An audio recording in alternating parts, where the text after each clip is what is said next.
going to just start right off with a word of prayer. And I try to remind you guys of this, those of you guys who have known me for a while know, that I try to remind you guys of this. I heard Francis Chan, our buddy from Wednesday night, heard him share one time about a time where he spoke, I think it was in China, I could be wrong, but he spoke in a country where Christianity was oppressed. And he said that during or right before he talked, usually the speaker prays and it's just like, God, be with my words, and but there, it was like all the people listening were like raising up their hands, praying that like God would just be so gracious to speak to them through him. They were like looking at Francis Chan being like, God, please speak to us through him. Like, they were so desperate to hear from the Lord, and they knew that the person speaking really had, like, you're not cool enough to have the Word of God. Like, there's nobody that's, like, going to be the one that's going to teach you something that's going to change you. There's no, like, one person. But they knew, sitting in their seats, like, if we want to hear from the Lord, we better be asking him and praying and asking him to reveal something about him to us. And so I just like to remind you guys of that. Like, if you guys want to hear from Jesus, I'm really sorry if you're planning on relying on me, because I will fail you. But if you want to hear from Jesus, straight from Jesus, like, ask him right now to open your heart to do something. And I'm asking him to do that too, because that's how, like, if you hear from him, it's going to be him. It's not going to be because of someone who sits up front of you and regurgitates something that they've learned. Okay, so ask Jesus for yourself if you want to hear something from him. So let's just go to the Lord in prayer. Jesus, I do just pray that right now that you would exalt yourself in this place. Will you be seen as the amazing God-man, worth following, a high priest who is not unable to sympathize with our weaknesses, but has been tempted in every way as we are. That we would see you for who you really are, Jesus. That we would see you as the image of the invisible God, the one that can reveal what God is like to us. Jesus, I just pray that you would open our eyes to see you and to fall in love with you. And I just pray all this in your powerful name. Amen. So just before I give you guys a little like background of what we're going to be talking about today, we're in this Encounters with Jesus theme that we're in. I just want to tell you my prayer for this morning. Just as I was, like, we had a speaker cancel, and so I was going to, we were going to do a different talk, and as I was looking over this chapter that we're on in the book right now, I'm like, we cannot skip this chapter, it's so good, because for me, it reawakened, like, my, like, obsession with Jesus, like, how stinking worthy of my love he is. Like, I read through this, and I was like, this Jesus, he's worth following. I want to know. And so my prayer for you guys, I'm like just on the emotional brink of love right now, but my prayer for you guys is that Jesus would win your hearts. And you can know Jesus. Like, many of us in this room really do know Jesus, but having him win your heart is something completely different. Like, I knew my husband for a really long time before he won my heart. And once he won my heart, like, yeah, and he did. He did. But I knew him for a lot longer than before my heart was like, it's all yours, right? But once he won my heart, it was like, I'm a naturally passionate person. And so if, like, I'm into something, I'm going to tell you about it, and I'm going to yell at you until you're passionate about it too. And I'm sorry, because I know I do that to you guys a lot about Jesus. Like, just love Jesus! Just do it! Okay? And that's, like, my talk today. So here it is. But, like, in the same way, like, once Jesus won my heart, it was like, there's no going back. It's different. It's different than just knowing him. When he wins your heart, I will never forget the night that Jesus won my heart. I was in my room, and I was on my face because I knew, like, I will never be satisfied by anything but you again, Jesus. And so my prayer over you guys is that Jesus wins your heart. That you see him like, he's not just worthy of following because he's God, but, like, he's compelling. He's beautiful. And, like, he's, like, everything that you want. And I want you guys to see it. Like, I'm going to yell at you until you get it, because it's that worth it, okay? So if I'm yelling at you to love Jesus, that's why. It's because I want it so bad for you, because it's everything to me. Because this is the Jesus that I'm obsessed with, and he has won my heart, and I so want that for you guys. So much. So we're in this summer going through Encounters with Jesus. It's a book by a pastor named Tim Keller. He's awesome, and he has awesome ideas. So none of the things I'm sharing I can take credit for today. Tim Keller reads the Bible, and God teaches him what it's about. It's awesome. But we're going through different encounters that Jesus has with people.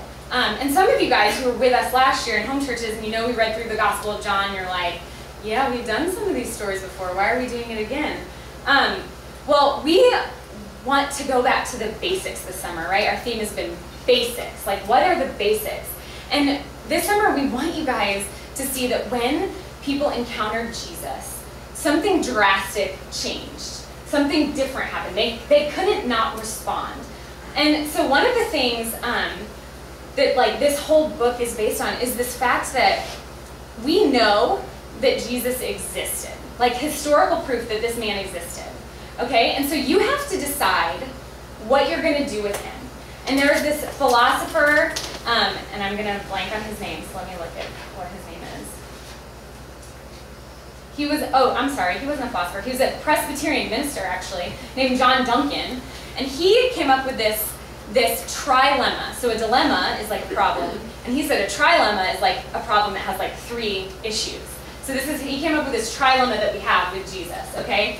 So Jesus existed, and you can either say that he was a completely crazy person because he was saying things like, I am God, and anytime you've ever met someone that tells you I'm God, you probably go, psycho, like they're not God, right? So you can either think that about Jesus, or you can think that he was a total liar, like awesome at just like making up stuff and convincing people of it, right? You can think he was a total deceiver. Or, or you can believe that what he said was true, that he was who he said he was, which was absolutely God and absolutely man. Jesus made the claim to be God. That's what he said. So a lot of people like to look at Jesus and say, like, I'm cool with Jesus, like, he's great, like, he was a good teacher. But what John Duncan said, and then later C.S. Lewis kind of helped us understand this more. Those of you guys who know C.S. Lewis, he wrote the Chronicles of Narnia. Love that one. But he also helped us understand this idea that Jesus never left the option up to us to be able to say, he was a good teacher. Like, that would be absolutely absurd to call Jesus a good teacher, but not to acknowledge the fact that he was also God. You can say he's a liar, you can say he's a crazy lunatic, or you can say that he's Lord. But either way, you have to respond in a like dramatic way to him. You can't just be apathetic and sit back and go, Jesus, cool. You have to have some kind of response. Liar, or psycho, or you're God, and I'm going to follow you. Those are your only 3 options. And that's what C.S. Lewis really helped us understand in one of his books. And that's what this whole book that Tim Keller wrote is based on, is that we have to take these encounters with Jesus and see what we're going to do with them. We have to wrestle through them. We have to know Jesus enough to be able to make a decision. Am I going to call you a liar? Am I going to call you a lunatic? Or am I going to call you Lord and actually do what you say and actually follow you in that way? And so I just want us to ask ourselves, where are we at with that? Because I would venture to guess that maybe some people in this room are kind of skeptical, and like you listen every Sunday and Wednesday, and it's like, okay, like I'm cool with Jesus, but like for the love, will these weirdies stop like crying and raising their hands when they sing songs about him? Like, what's going on? Like, what are these dramatic responses? You know? And I think until you get to a place where you like recognize, what is it that I really believe about Jesus, who actually existed? Like, he was real. So what are you going to believe about him? And so today I want us to look at an encounter with Jesus. And many of you guys who were in home churches heard this encounter. Corey actually taught on it in home churches this past semester when Jesus raised Lazarus from the dead. Raise your hand if you remember Corey teaching on that. Anyone? A couple of you? Okay, good. So even if you didn't, you won't. But what I'm going to focus on today, Corey says, come on, people. I know. It's okay. But I'm going to focus on his encounter, not with Lazarus, who he raised from the dead, because it's a pretty significant encounter, right? But I'm going to focus on his encounter that he had with the 2 sisters of Lazarus. And so I don't have this on the screen, but I'm going to try to read this to you in a way that keeps you engaged. So stay with me. This is the Word of God, and we're gonna hear about Jesus' encounter with Lazarus' 2 sisters after he had already died. Okay. Now a certain man was ill, Lazarus of Bethany, the village of Mary and her sister Martha. It was Mary who anointed the Lord with ointment and wiped her feet with her hair, whose brother Lazarus was ill. So some of you guys know, it's giving us a little context for who Mary is. You know the story that Jesus was with his disciples, and there were some Pharisees, and this woman comes before him, and she starts weeping and washing his feet with her hair and anointing him with this like really expensive perfume. And all the Pharisees start criticizing her, like, you're wasting your money, what are you doing? And Jesus is like, she's showing me how much she loves me. That's this Mary. And then she has a sister named Martha. You've heard the story of Mary and Martha. One was distracted with serving while Mary was like choosing the good portion of sitting at the feet of Jesus. Okay, so maybe you've heard that one. So they're sisters. They have a brother named Lazarus. And apparently, here's a little background also. Apparently, Lazarus and Mary and Martha and Jesus were like a posse. Like, they considered themselves like besties, like family. Like, Jesus loved Mary and Martha and Lazarus. Like, he had a special love for them. And it says that in this passage, so pay attention to that. So Mary, it was her brother who was ill. So the sisters went to him. Mary and Martha went to Jesus and said, Lord, he whom you love is ill. But when Jesus heard it, he said, this illness does not lead to death. It is for the glory of God, so that the Son of God may be glorified through it. That sounds very Jesus-y, doesn't it? It sounds like, okay, like, he's got it covered. Like, he's God. Like, this illness does not lead to death. Everything, okay. So you're going to hear two sides of Jesus in this story. Now, Jesus loved Martha and her sister Lazarus. So when he heard that Lazarus was ill, he stayed 2 days longer in the place where he was. Then after he said to the disciples, let us go to Judea again. The disciples said to him, Rabbi, the Jews were just now seeking to stone you, and you're going there again? Jesus answered, are there not 12 hours in a day? If anyone walks in the day, he does not stumble, because he sees the light of this world. But if anyone walks in the night, he stumbles, because the light is not in him. Also another really Jesus thing to say, right? You're like starting to talk in like parables. You're like, they're like, this is dangerous. And Jesus is like, it's light in the day. It's like, what? Okay. But then they go this way. After saying these things, he said to them, our friend Lazarus has fallen asleep, and I must go awaken him. The disciples said to him, Lord, if he has fallen asleep, he will recover. Now when Jesus had spoken of his death, they thought he meant taking rest and sleep. But Jesus told them plainly, Lazarus has died. And for your sake, I am glad that I was not there, so that you may believe. But let us go to him. So Thomas, called the twin, said to his disciples, let us also go, that we may die with him. Okay, so here's the part that perk up your ears. Jesus interacts with the two sisters. Now when Jesus came, he found that Lazarus had already been in the tomb for 4 days. Bethany was near Jerusalem, about 2 miles off, and many of the Jews had come to Martha and Mary to console them concerning their brother. So when Martha heard that Jesus was coming, she went and met him. But Mary remained seated in the house. Martha said to Jesus, Lord, if you had been here, my brother would not have died. But even now I know that whatever you ask from God, God will give you. Jesus said to her, your brother will rise again. Martha said to him, I know that he will rise again in the resurrection on the last day. But Jesus said to her, I am the resurrection and the life. Whoever believes in me, though he die, yet shall he live, and everyone who lives and believes in me shall never die. Do you believe this? She said to him, yes, Lord, I believe that you are the Christ, the Son of God, who is coming into the world. So that was encounter number 1. Jesus encounters Martha. Remember, she was the one in the other story where she's distracted by much serving. She's busy. She wants to do a bunch of stuff. She wants to get it done. So Jesus is on his way into town to like go to them, and Martha's like, it's not happening fast enough. Let me go meet Jesus on the road 2 miles outside the town. So like Martha's just like, Jesus, where are you? She gets up, she goes to him, she leaves her sister Mary to grieve by herself, and she goes to basically confront Jesus on the road. And that's what happens. So Jesus says, Martha, I'm the resurrection. What are you talking about? Like, I'm God. Isn't that kind of what you'd expect Jesus to say? Like, I would. I mean, if I believe Jesus is God, then I expect him to be like on top of this. Like, if I come to him and I'm like, God, do something about this, and Jesus is like, yeah, I've got it. I've got it covered. I'm not surprised, right? And that's kind of how Jesus responds to Martha. He's telling her, listen, Martha, calm down, go back and sit down, because you just came and like confronted me on the road, and I'm going to tell you I've got this covered. So he kind of does that. But here's the part that might surprise you about how Jesus responds. Second encounter, second sister, Mary. When she had heard this, so when Martha had heard this, she went and called her sister Mary, saying in private, the teacher is here and is calling for you. And when she heard it, she rose quickly and went to him. Now Jesus had not yet come into the village, but was still in the place where Martha had met him.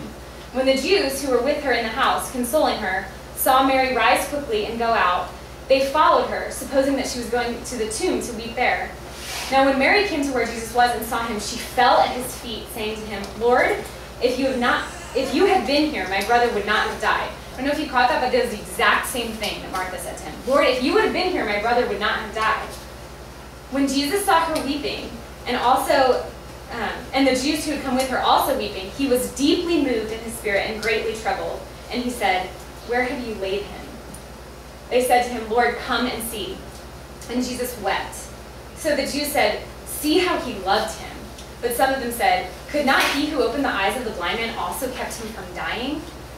So I want to highlight the paradox that we have going on here. And paradox is basically when you see two things that shouldn't make sense together come together and they do make sense together. And that is like seriously God. He is a mystery. He's things that don't make sense coming together to make sense of it.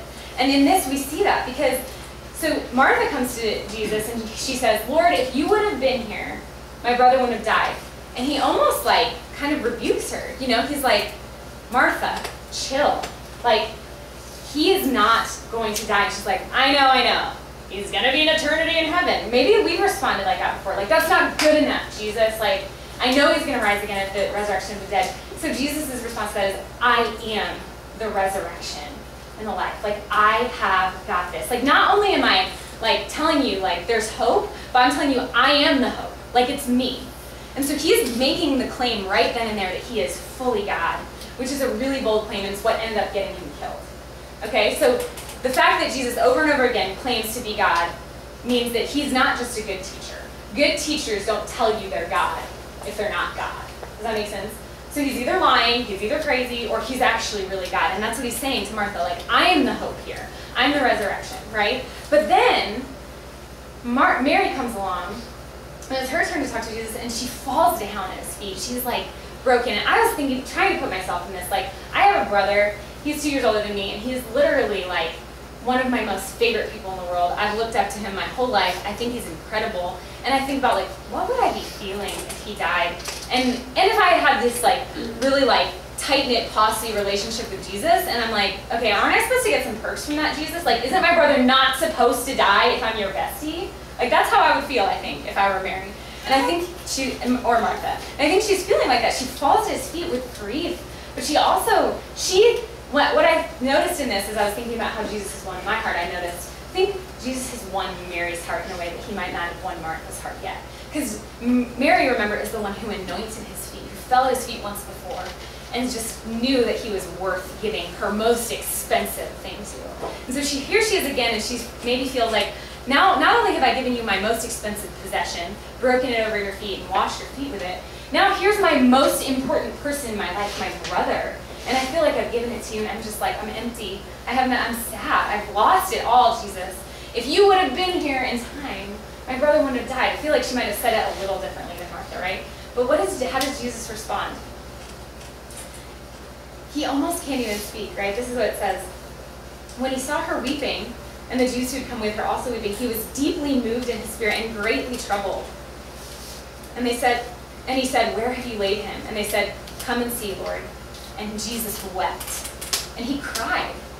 Now, Tim Keller points something out really interesting. And he says, imagine you were inventing a story of some, like God that comes down to be a man, right? So imagine that, like, this isn't real, and someone's writing the Bible, and they're like, what's next? You know, like, what's going to be the best thing that happen next? And, like, so how would you be writing this situation, right? You would want the people reading to, like, get into the mind of that, like, person, the God-man, right? And so if the God-man knew that Lazarus was going to die and let him die, and then knew he was going to raise him to life, because we know the end of the story, right? We know that Jesus actually raises Lazarus from the dead. You knew that. Wouldn't you kind of be like, Mary, just you wait, right? Like, you would be, like, excited. You'd be, like, kind of excited for the show that you were about to put on. Like, I know you're crying now, but in 2 seconds you're going to be pumped, right? Like, wouldn't you, like, if you were writing that as a made-up story, you would be like, okay, this character who's a God and a man would be, like, so aware of what's happening next. It wouldn't really make much sense, for that God who knows that he's about to raise Lazarus from the dead and erase all the grief, right, and take it away and make it all better. He knows that that's about to happen. It wouldn't make much sense for him to, like, have that vulnerability where he's, like, so agonized that he weeps and he's deeply troubled and deeply moved. Doesn't really make sense. Like, why is he so vulnerable in this moment?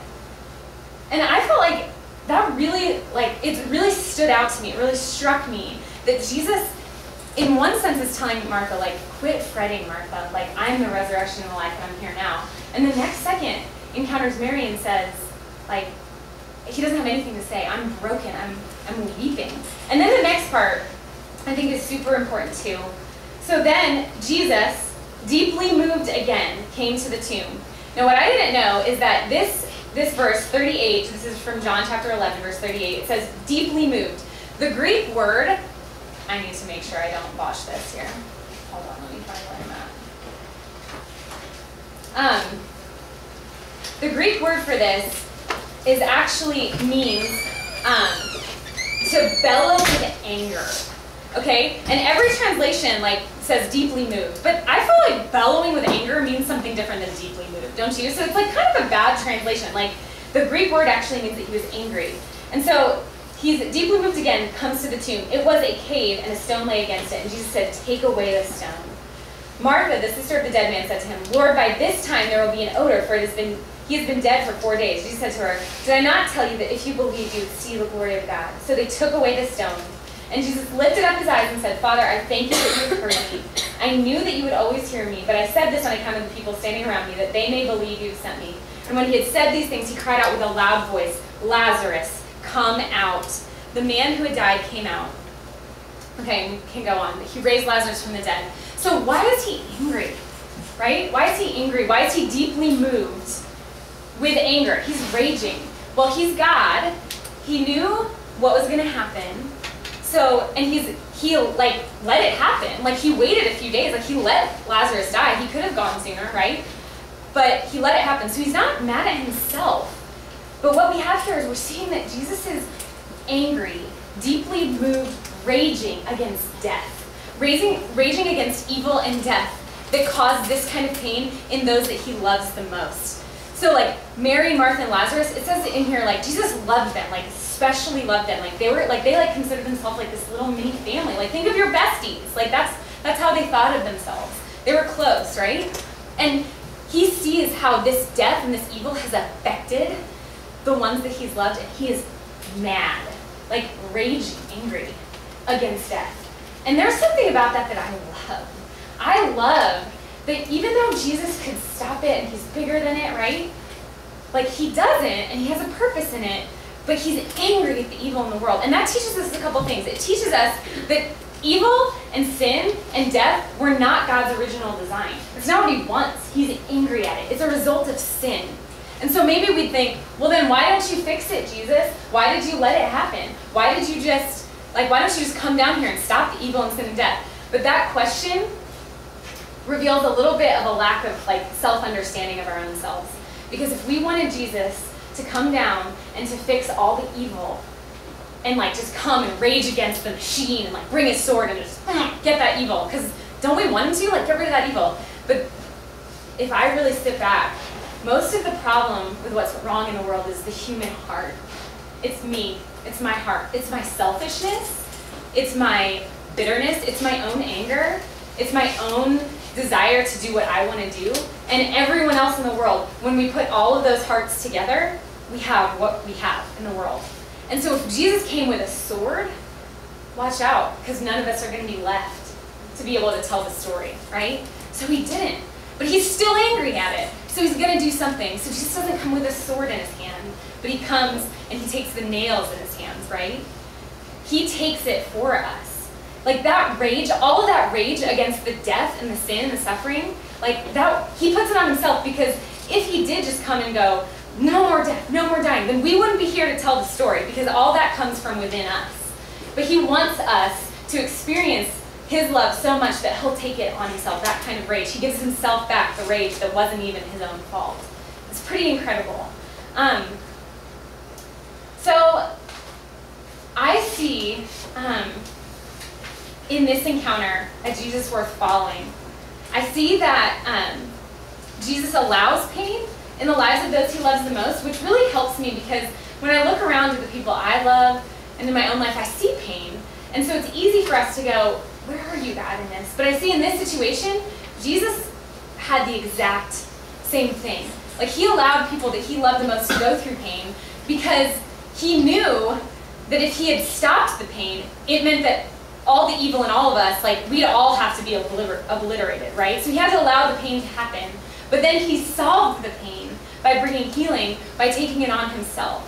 I see that he's bigger than the pain, and he has the power to stop it and the power to undo it, but he isn't fazed by it, and that he knows the truth all along. He sees the whole picture. But what moves me even more than all of that is that Jesus enters into the pain. What moves me more than all that is what we see as he encounters Mary. As he doesn't just say, listen, I've got this, like, you silly little human, like, I see the big picture here and it's going to be okay. He instead enters in and feels what we feel. And Beth Moore says he knows how scary it is to be us. It's not lost on him. He's not some far removed God who, like, is just letting things happen. He's felt what you feel in your deepest, most possible pain. And he's felt it times a million when he went to the cross. But he's even felt the specifics of it. He's lost someone closer to him than you and I can know, right? He's experienced betrayal of a friend. Like, he enters into our experience. He knows that it's scary to be fully human. He's not 50% God, 50% human. He's 100% God, creator of the universe, and 100% vulnerable human who weeps when their best friend dies and is so angry at the death that happened. That's amazing. That's a Jesus I can follow because he gets me. He gets me better than I get myself. He gets the pain that you're going through. So when you're thinking about, you're in this hard time and like, where are you, God? Jesus experienced it. He feels it. I want to tell you a really quick story to end on. That I experienced this firsthand, that Jesus feels for us. So it's easy for us to look at the pain and hurting of the world and go, why would you let this happen, God? And honestly, I don't think any human being can really give like a really good answer to that, especially in the midst of pain. So like, let's say like Jill is going through a really hard time and I'm just like, listen, God, he's got it. Like, this just doesn't make me really feel better, right? It wouldn't make you feel better, Jill. I'm just like, it's fine, you know? I can't give you a good answer. Like, why that pain is happening in your life, or why a million Christians are being persecuted right now, right? Or whatever it is, I can't give you an answer. But what I can tell you for 100% sure is that it breaks Jesus' heart more than it breaks yours. And it pains him more than it pains you. And like, that's a God I can follow, you guys. That's a God you can fall in love with. And when I went to Haiti for my second time there, I've been there a few times, a lot of you guys have been there. I've told some of you guys this story. I met this girl named Jennifer, which I'm pretty sure is Jennifer, but I don't know why she called herself Jennifer. So Jennifer, and she was a girl that like no one liked. And she was one of the orphans at the orphan village we were helping out with. And she was mean. I mean, she was like throwing rocks at everyone. Like, we're all there, we're like, yay, we're gonna play with the cute kids. Like, they're gonna love us. And this girl was like, I don't love you. Here's a rock in your face, you know? So it was like, you know, you're like, you go there and you're like going to love them. It's like, what a mean kid. Like, so not only like is she rejected, she's an orphan. So she's rejected by family in some way. She feels alone. Then she's rejected by her friends. And then the people who come to love her, like, you're mean, you're hard to love, see you later, peace out. Like, no one wants to hang out with Jennifer, and I didn't. Like, she's throwing rocks at me. And I was like, you know, this is Kristen. I'm like, stop throwing rocks. Like, I'm gonna teach her how to stop throwing rocks. Like, what did I think that I was gonna do? So I'm like trying to like teach her to stop throwing rocks. And as like, we're like we're trying to like worship, and she's just like mean and like interrupting everything, getting in the way, and I'm just like trying to like move her over here and like just kind of get her out of the way, right? That's my attitude. Terrible. Just like, you're in the way of me loving these kids. And she's one of the kids who needs love.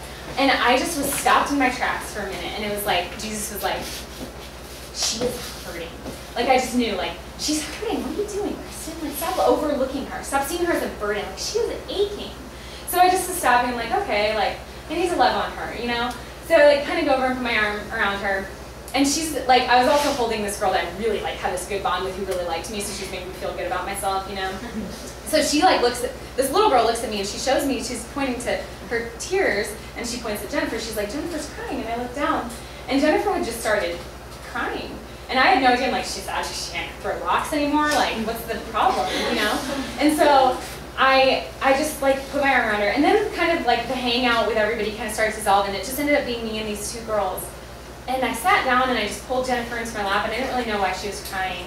And in that moment, the Lord, in His grace, and He will do this for you if you ask Him, you guys, in His grace came and met me in that moment. And it was like my heart wasn't my own anymore. Like, because my heart for Jennifer was, stop throwing rocks, stop ruining this for the rest of us. That was my heart for Jennifer. But in that moment, I started weeping with ache over what her life has been like, with how painful and how much rejection she's gone through.